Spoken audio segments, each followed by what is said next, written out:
Hey, you awesome folks! Thanks for taking this journey of discovery with your guide, Keith Haney. You're listening to the Becoming Bridge Builders podcast, your favorite podcast for everything from racial reconciliation to education innovation, justice reform, and leading change in the 21st century. This podcast is for people who love to be challenged with difficult topics, but want practical solutions to solve these challenging issues. Becoming Bridge Builders makes change possible. Each week on the podcast, Keith invites innovative thought leaders to share how they are building bridges in their area of expertise. You will hear breakthrough ideas and concepts that are changing the world. He's featuring guests who are best-selling authors, leaders at Microsoft, entrepreneurs, leading educators, professors, lawyers, and so many more. Listen in to learn how you can be the bridge to the change you are seeking. My guest today, Lou Pelliccioni Jr., is a dynamic professional and a diverse career spanning multiple industries. With over 6 decades of experience in coaching, finance, real estate, and business ownership, Lou brings a wealth of knowledge and a proven track record of success to every endeavor. In sports, Lou made a lasting impact as a basketball coach at both the middle and high school levels, leading teams to 2 state championships and maintaining an impressive winning percentage of over 80%. Lou was also an assistant coach at multiple universities, including West Virginia University. During his tenure at WVU, they won a couple of conference championships and had a winning percentage of 69%. Lou has worked with multiple all-conference players who went on to play after college at different levels, including the NBA. In finance, Lou has spent over 40 years as a financial advisor, earning national recognition. Lou earned upper echelon status as prestigious firms like Prudential Service Securities, Wachovia Securities, Wells Fargo Advisors, and Lou now, with his son, Bryce, manages an independent financial advisory firm, where they continue to serve clients with expertise and integrity. As a real estate professional, Lou has been involved in multiple homes, single rentals, multiple unit rentals, retail, commercial properties for more than 55 years. In addition, Lou has been a successful entrepreneur, having owned and operated a variety of businesses across different sectors. As an author, Lou has written and co-authored 4 different books, 2 of which were self-published about basketball, 2 were nationally published about success and handling stress. When now advising clients or mentoring other people, Lou continues to inspire others with a commitment to success and integrity. We welcome Lou to the podcast. Well, Lou, welcome to the podcast. How you doing today? I'm doing wonderful. I'm glad to talk to you. This will be an exciting conversation. This is my second coach that I've talked to on my podcast. Oh, boy. Well, you're in trouble. The biggest problem is getting us to shut up. Is the biggest problem you have with a coach. No problem. Looking forward to it. But we're going to start out with my favorite question. What's the best piece of advice you ever received? Well, can I give you 2 or 3? Sure. That'd be great. Okay. I was 7 or 8 years old. I was outside playing, and my mother came out and said, "Son, where did you get those army men?" And I said, "Well, I got them from Johnny up the street." She said, "Did he give them to you?" And I said, "Well, he's got lots of them." She grabbed me by my hand. She said, "Take the army men," walked me up the street, didn't say a word. Went to Johnny's house. We knocked on the door, pleasantries, and she looked at me, and I handed the army men back over to Johnny. And, Johnny's mother was there, didn't understand. She says, "Oh, no, Johnny has hundreds of these." I said, "Doesn't matter. He was not given these, and that's not right." So we started back down the street. My mother gave me a great lesson in values and integrity and honesty, and I remember it to this day. Integrity is a very, very important part of any success in anything that I've done, because I would never do anything just to win. That's a lot of the title of my book, Success is More Than Winning. Then when I was 12 years old, I was working for my father in a shop. He had an electrical shop. And he says to me, he said, "Son," he said, "I'm going to start paying you by the hour," because he was just paying me some money and so forth. And so one day he says, "I'm going to pay you by the job." And I didn't understand. I was 12 years old. I was Right. playing around too much. And so the first paycheck, I didn't get as much money. And I said, well, there's something wrong. I'm supposed to get this much per hour. He said, no, remember, we changed it to how much you got done in the hour. Oh, okay. I said, well, that's not fair. And I said, why? And we had a nice conversation. He said, son, never forget this. And I never have. You don't get paid for spending time during the hour. You get paid for the value you bring to the hour. Mm. And I've never forgot that. In fact, I actually use that when we hire people and let them know this is what they're getting paid for and whatever they can do. And those were wonderful lessons. And then I was very fortunate. My parents believed in God and taught me the respect of God and so forth. And I've tried to live my life with those three principles. What would it be like if most people live by that second one? I'm just curious how the job culture would look if people were taught that you get paid by what you do in the hour, not just by the hour. You know what's funny, Keith? Actually, people have said, I've never heard that before. When I talked to them, I said, well, there's something wrong with that if you've never heard it. And that's the problem. We just think that we put in time. Right. And I've tried to teach both of my sons this, and they are both hard workers.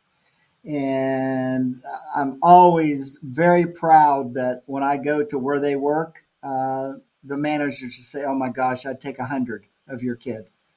And that makes me feel very good that I've taught them some things about hard work and what you owe someone that's paying you money. I love that. As you think about your life, Lou, who were some people for you that were mentors for you or maybe even an inspiration on your journey? Well, besides my mother and dad, which were extremely, I was just so lucky. Neither my mother or my dad were educated, but they were very intelligent, wholesome, good people.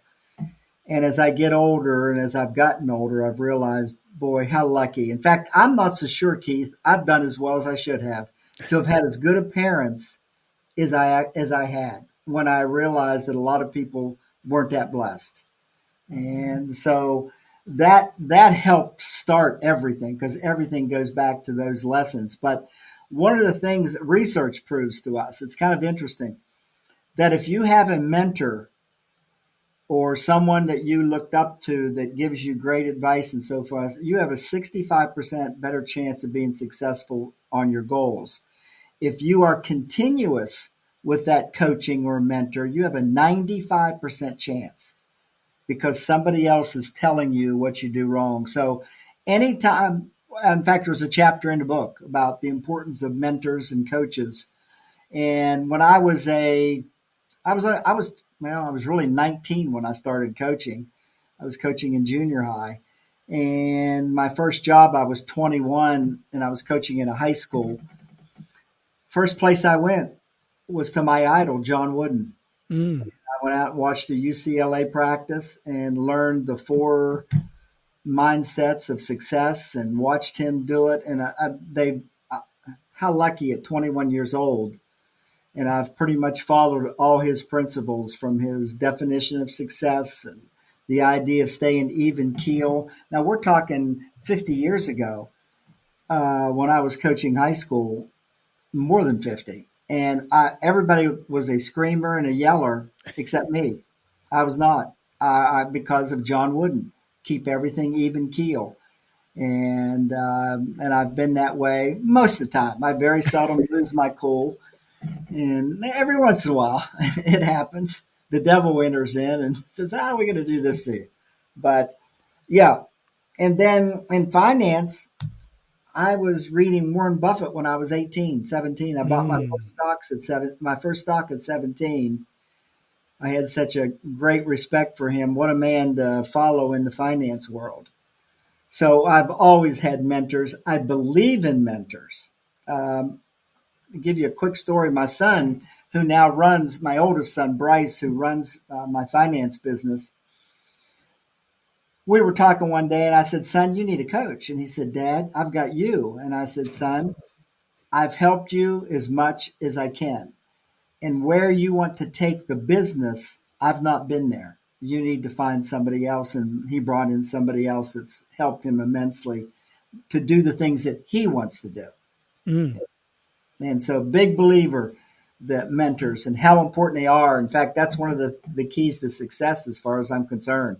Find somebody that does what you want to do better than you or the best. I'm curious, mentors are really important. Are there some things you want to look for in a mentor? Because we can get mentors who are not helpful for us, but what are some things you want to look for when you're looking for a mentor? Well, Keith, you'll love this. As I said, I went out to UCLA to watch a practice with John Wooden, and I was there for a couple of days. Guess where I stopped on the way back? Where's Indiana, that? and Oh, watched okay. Bobby Knight. Now, you talk about one extreme from the other. It was amazing. But I still picked up something from Bobby Knight. I used his passing game offense that helped me in high school to win some state championships. And so even somebody, you can always find something from everybody that's been successful, even if you don't agree with a lot of the things that they do. And I didn't necessarily agree, especially the way he treated players and stuff like that, and versus how John Wooden did. So you can Right. always find something. Yeah, definitely. I'm curious, as you think about the different careers you've gone on, what were the pivotal moments in each of those decisions that you had to undertake as you changed careers? Well, I was lucky. There's three types of people in the world. There's people that are interested, there's people that are committed, and there's people that are obsessed. You want to find a career that you're obsessed. And that's one of the main, and I've been so fortunate. My first career, which was coaching and teaching, I coached at the junior high level, the high school level, the small college level, and the major college level. I was obsessed with teaching. And so I was very lucky. Well, when I decided, because of all the time, I tell college coaches today, Keith, I tell them, you guys are lucky. They said, you got all these breaks and all this stuff. When I was coaching, you could recruit 365 days a year. Mm. And guess what? I was out there most of the time because you could recruit. In fact, one of the rules that the head coach had when I was at West Virginia was I had to call him before I was able to come back. And I'd be out sometimes 30 days, 40 days on the road, going to games, going to see people, going to see an opponent, because I also did all the scouting. Well, now they've got rules. Thank God that they've got rules where you can only recruit so many days off campus and stuff like that, so you can have a life. That's what I told the coaches. I said, you guys are able to have a life. And it was probably some of the reason when I had kids, it was time to look at something else, because I just didn't see myself going on. I'd gone as far, and that I wanted to do that. And then my hobby was the stock market. Mm. We'd go on trips when we were on away trips, and I'd be reading Barron's and the Wall Street Journal, and everybody else was reading Sports Illustrated. And it was just a thing that I really enjoyed. Again, obsessed. And I'm still working at 76, going on 77, and love it. Still can't wait to get to work. I love it. We all love winners. How did you maintain such a high winning percentage as a coach?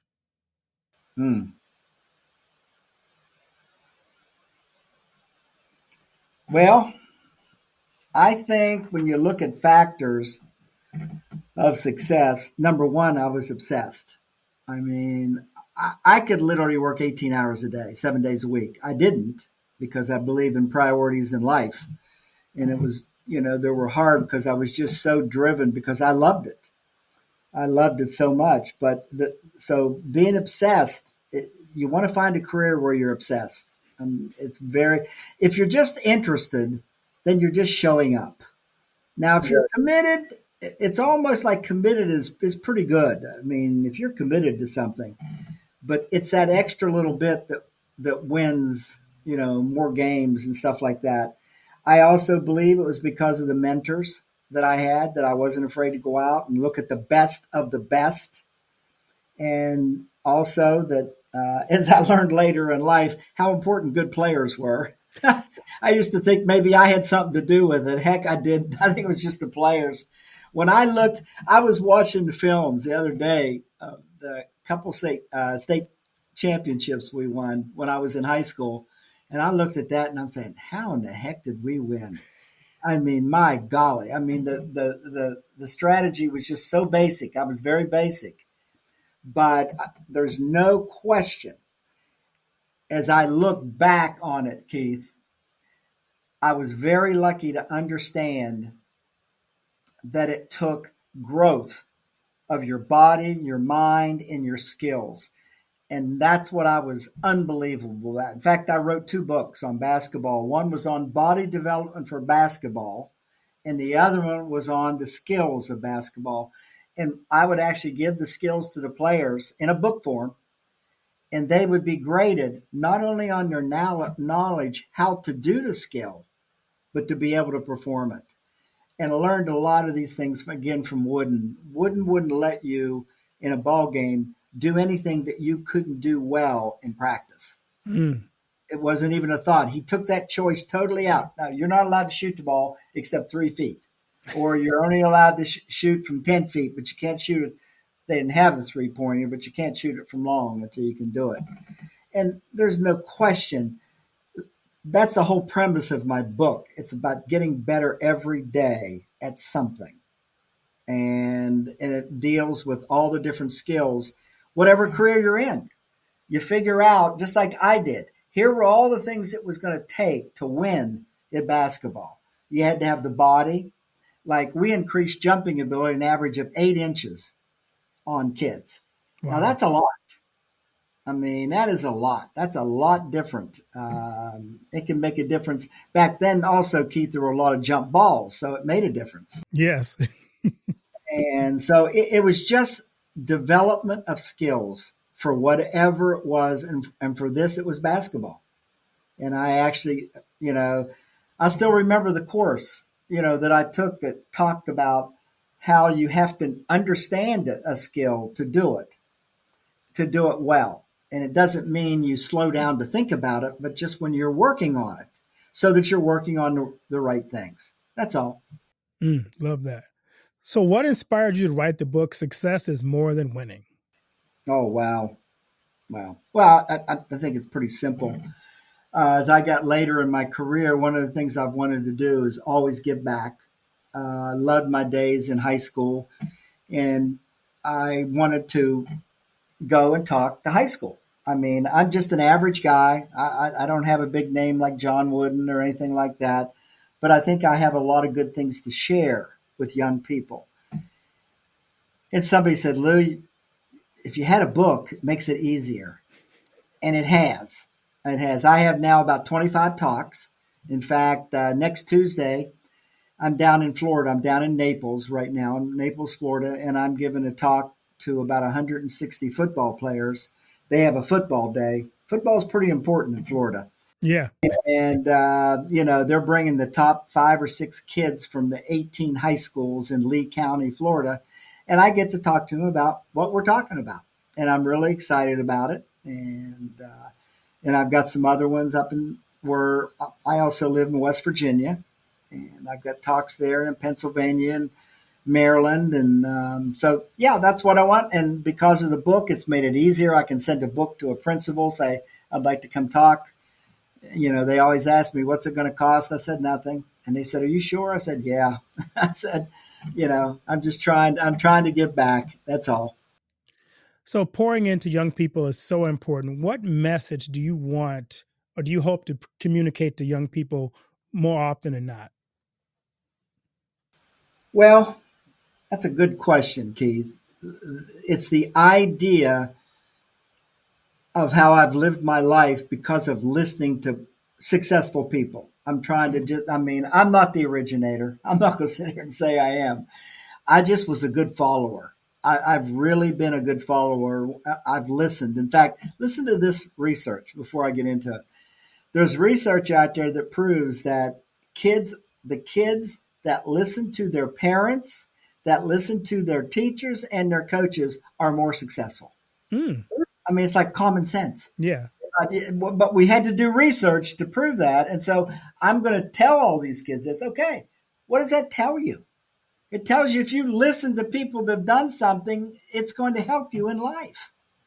And I'm hoping that I can make them understand the overall goal from the whole book is be better every day than you were yesterday Mm. in something.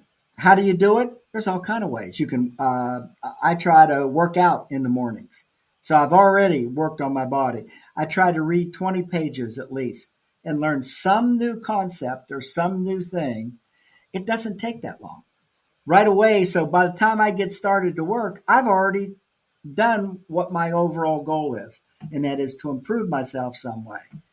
And if you do that over many years, you get better. And then it's also just evaluating whatever it is you're going to do. I mean, and what's it going to take? Just like in basketball, what I did, I analyzed every skill in our offense that we needed. I broke it down. I made sure they could understand it, that they could teach it. They could teach that skill. Well, if you can teach it, you understand it. All you got to do now is practice it.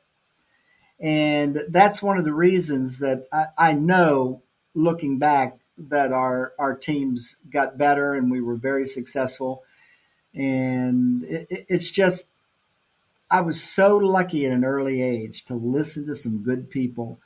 And I didn't say, well, I don't know if that's going to work. I don't know this. Well, you know what? I mean, maybe this guy like John Wooden has won 7 straight championships in a row, and 10 total. He does know something.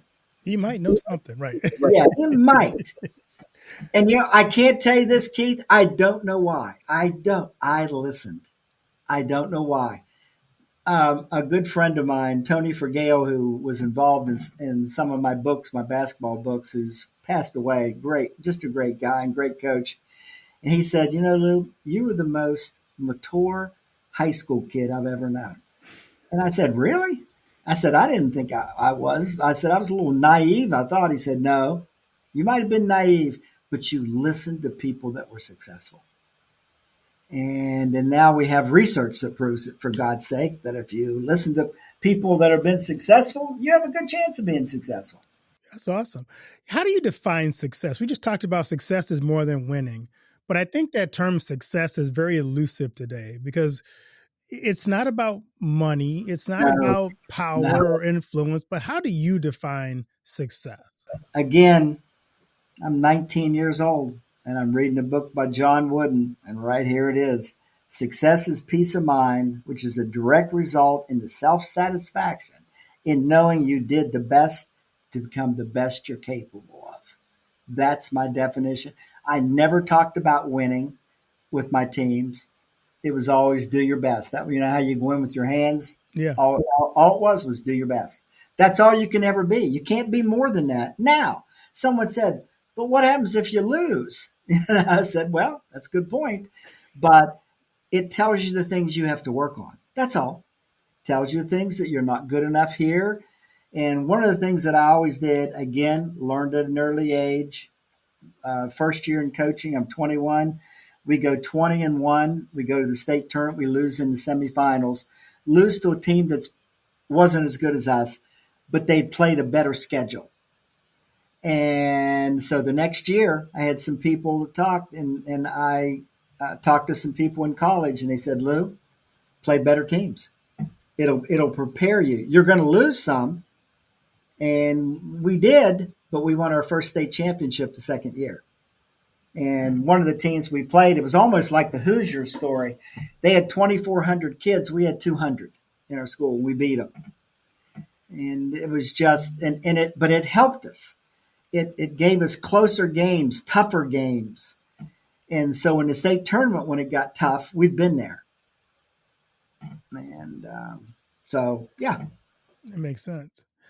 You have 99 tips to up your game. If you had to pick maybe your top 5 up your game tips, what would you say those are? Oh my, oh my. In fact, I'm getting ready to actually do this at the football, the football day down in Lee County. And so when you look at the top tips, there's no question. There was a study done in 2004, and it tried to look at the most important things for success. And the number one trait that came out of everything it wasn't intelligence, it wasn't IQ, even though that helps, I can tell you that, but it was grit. And there's actually a book out written by this lady, Angela Duckworth is her name. Great book. I recommend to everybody to read it. And it talks about finding your passion, your spark. And then with that comes perseverance, because you have to be able to persevere, because you're going to have moments when it's tough. And if you don't love what you're doing, you could be in trouble. So that's the first one. And then I was watching a podcast, Keith, and they had Warren Buffett and Steve Jobs on. And they were talking about success. That's why I was watching it. And they were all kind of different areas and stuff. So finally, the announcer says, okay, give me your number one, without question, the most important trait or fact or attitude, whatever that you think takes to be successful. He said, I don't want you to say it.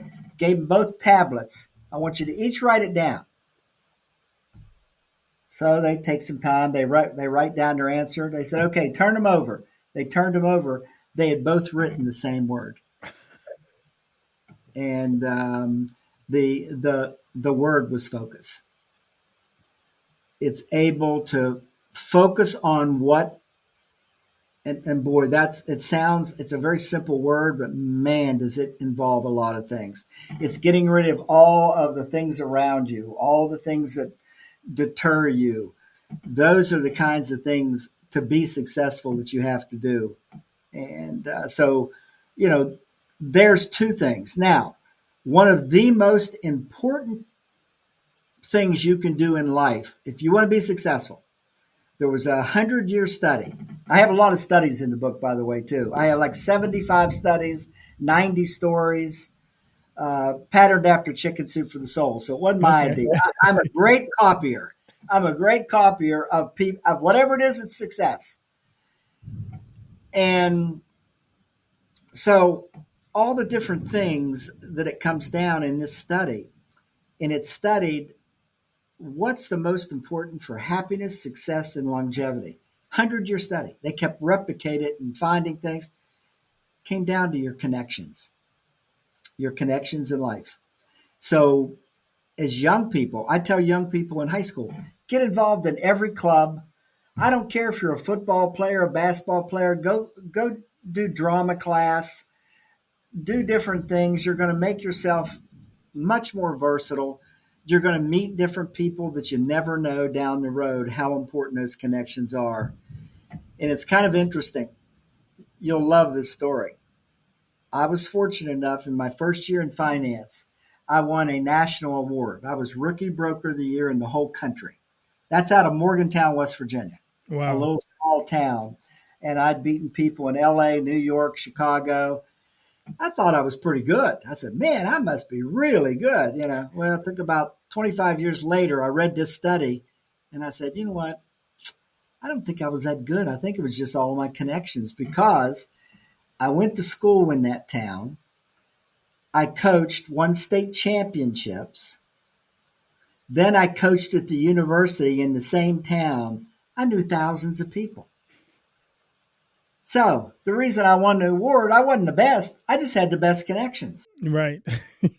But, so I can say that now. I thought I was pretty good, but no. I mean, I guess I was okay. I've been in the business 41 years and I don't have anybody burning my house or anything like that. I must do a decent job. But it's funny. Back then, Keith, the way you were successful in this business, they told you had to make cold calls. When I went to New York, they said, you make 100 cold calls a day, you'll be successful. And after they're getting everybody ready and everyone's starting to make their cold calls, and I'm just kind of sitting there, and the teacher comes over and says, Lou, what's wrong? And I said, well, I don't make cold calls. And he said, what? I said, I make cozy calls. And he said, what the heck is a cozy call? And I'm saying, well, a cozy call is when you call somebody that you already know, or because of everything you're involved in, they know you. That's a cozy call. He says, well, I don't know about that. But, he said, I love that idea. But he said, do you know that many people? I said, yeah, I kind of do. I've been involved in everything. I've been in clubs in Morgantown. I was in Rotary Club. I ran the Rotary Club. I was Morgantown Touchdown Club. I was the president of Morgantown Touchdown Club. I knew a lot of people. That's why I'm saying, Keith, when I say, when I look at all this, I think I should have actually done better than I did. With all the connections I had when I found out all this. So, so connections are important. Oh, my gosh. When I think of the top 5, there's, again, research that says you are what your reference group is. And that's your friends.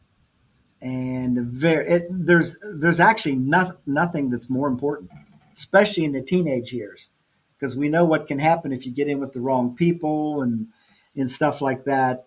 It's not good, and it's hard to break those kind of things. And so friends and who your reference group is. When you look at all the successful people, it's amazing their reference group. Right. They're all right there. And so, I know how important that is. And if I would think the last thing I would put there, and I know what it's done for me, and that is successful people are planners. They're goal oriented. And again, research backs this up. There was a study done. They took, I forget how many hundreds of kids, and when they graduated from college, and only 5% of the kids had written goals. 5%. The rest of them, I kind of know what I want to do, or I want to do that. But only 5% had written goals. They looked at them 10 years later. The kids that wrote down their goals, looked at them every year, they were doing 10 times better than the other kids. And so how important is that? It's one of those things. Hey, guys, here's a study that tells you this. Are you going to write your goals down? Do you want to make more money? Do you want to become wealthy? It's so important. Your planning, your routines.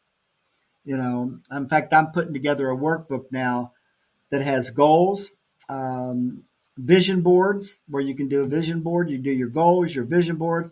And then there's another study that was just done, the top 100 productivity tools in the last 100 years. Number 1 on the list, box planning. And what is box planning? Every hour of the day is planned. Now that sounds like, oh my God, no, it's time management. It doesn't mean it can't change. It doesn't mean there isn't fun things in there, but you put them in there. And if every day you save 5 minutes or 10 minutes and you get something else done, as you know, every morning that every single person wakes up, we've got 86,400 seconds. It doesn't matter how old you are, doesn't matter whatever, doesn't matter how smart you are. Everybody has the same amount of time. It's who uses it the best, and it's the number 1 productivity tool. I do my planning every single night. It takes me about 10 minutes. Now, it took a while, as I was learning, and 10 minutes, I can fill out a whole day. And here's the thing. Let's say that you've got a meeting from 1 to 2. You have nothing between 2 and 2:30. Then you have another meeting at 2:30. What do you do that 30 minutes? Are you getting ready for the next one, or are you making a couple phone calls in there? Most people waste time when they have a small amount of time. where I try to get, like, I'll use the example today. I was getting ready for your appointment and I was making some calls because I already had everything ready. I was making some calls on business. Now I could have sat there and worried and was, worried about what I was going to say and all that, but I'd already prepared. As you said, I already had all my sheets done. I filled out all the questions and got myself ready. I love it. That's really, really, really insightful. Lou, as you think about this book, what do you hope, especially young people, because you really wrote for young people, what do you hope they pick up with this book and walk away with? Well, it's pretty simple, but the idea of the book was to make people understand that you need to improve your attitudes, your skills, your attributes to be successful. And you need to improve every single day. I listened to a podcast one day and it talked about how we grow and learn in public education and how we grow and learn in sports. And they said there's no question sports is better because sports never stops the learning. I'm still working on myself and I'm going to be 77 years old. And I just wrote a book. It's not like I'm sitting here saying, oh, well, it's over now. I got to do this. No, I'm improving. And it's what I learned from sports. And it's just, I want people to understand you got to grow every day and you've got to evaluate what your job is. So whatever your job is, whatever you're doing in life that you love to do, break it down, analyze it like I did basketball. And I improved and worked on things every day. And that's the whole thing. Get better every day. It's something that deals with something that's going to help you to be more successful in your career, whatever it is. I mean, I've given talks outside of coal mines in West Virginia about different things. And we've talked about some different things. And, everybody can improve themselves. But a lot of people get the idea that once you graduate from college or a doctor's degree, you're done learning. You're just getting started, just getting started. So that's the key that I keep putting in everything is how important it is to grow every day, Keith. Just you've got to improve yourself every day. I love it. I love to ask my guests this question, Lou. What do you want your legacy to be? Oh, wow. That was the one I had the hardest time with because I don't really think of legacy myself. I mean, I think that, all right, now I'm thinking of something. It's in the book. And hold on. I got to if I can find it real quick. I don't know if I can. While I'm thinking of it, give me about 10 more seconds. But I put in here, I put a tombstone. I've got my tombstone. Okay. That's kind of what I'm talking about. And what basically I put on my tombstone is I want to be known as a good person. I want to be known as a giving person. I want to be known that I was a good father, a good spouse, and that I lived life to the fullest. That's what I want my legacy to be. And I want to give back. I got that as the last. I want to give back and try to help people to do the same kind of things that I've been taught. So this is something new I started, Lou, for season 6 of Becoming Bridge Builders. I have my guests pick a number between 1 and 3 to get a surprise question that you did not get ahead of time. Oh, God. Oh, no, wait a minute here. That's not fair. You're going to make me do an extemporaneous now. That's right, okay? Exactly. You're going to pay for it. No, go ahead. So pick a number between 1 and 3. Number 1. I like number 1. All right. So your question is, here's a good one.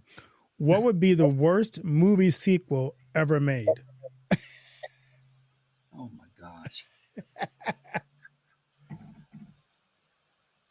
Okay. The worst movie sequel ever made, meaning that there's already a movie out. Yes. Do I have to name what that movie was? Well, if you're brave, yeah. No, I better not do that. Um, the worst movie sequel ever would be something to me. You can tell from talking to me, Keith. I'm just I'm so obsessed with doing the right thing and successful. Well, no, I already know what it is. Now I've got to think about it for 30 seconds.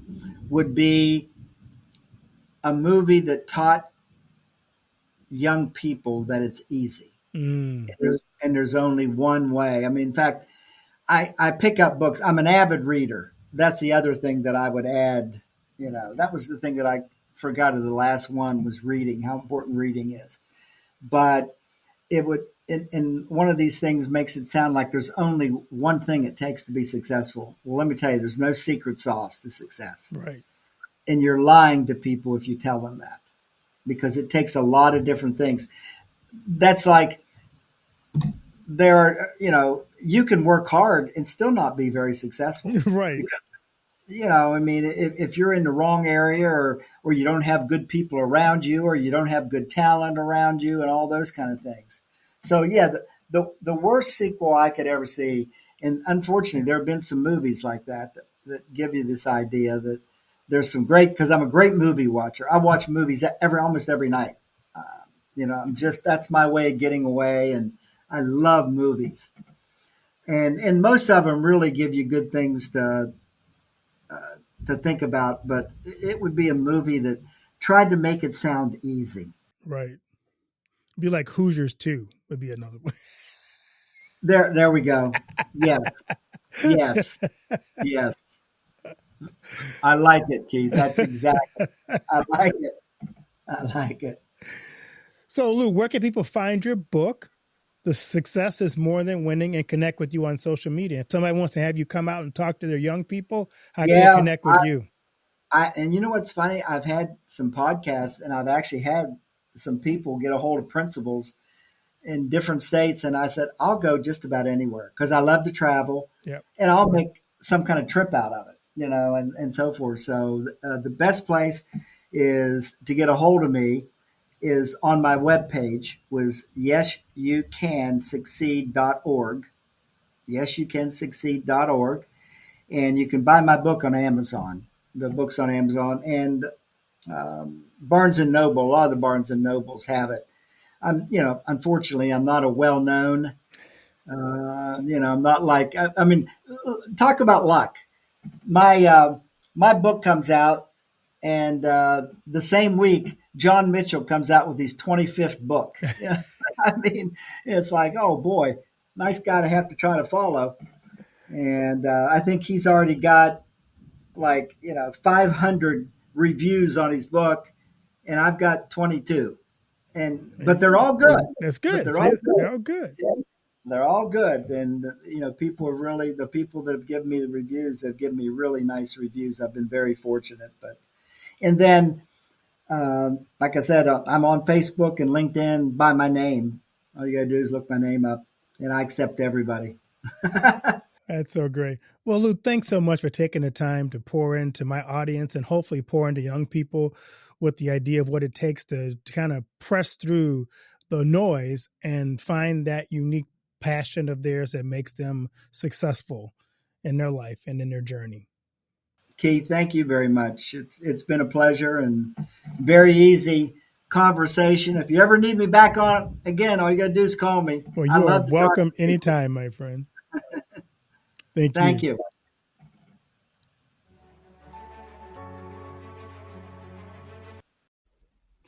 Do you know that most entrepreneurs hit a revenue ceiling and have no idea why? They're working harder, spending more money, running more ads, but revenue stays flat. My friend Dr. Noah St. John calls this the invisible break. He's giving our listeners a free revenue ceiling audit to help you see what's really holding you back. You'll get a free 30-day membership to NoahBot, giving you access to Dr. Noah's 30 years of experience to help you reach your next level. But hurry, because there's only 50 available this month. So if you're tired of being stuck at the same revenue level and want to finally break through, get your free revenue ceiling audit at drnorvault.com in the affiliate link that'll be listed in the show notes. Thanks for listening to Becoming Bridge Builder. If you enjoyed this episode and want to help support the podcast, please subscribe and share it with others. Post about it on social media or leave a rating and review. To catch all the latest from me, you can follow me on Instagram @bkeithhaney and on Getter and Twitter @RevHeadpin. Thanks again and tune in next time.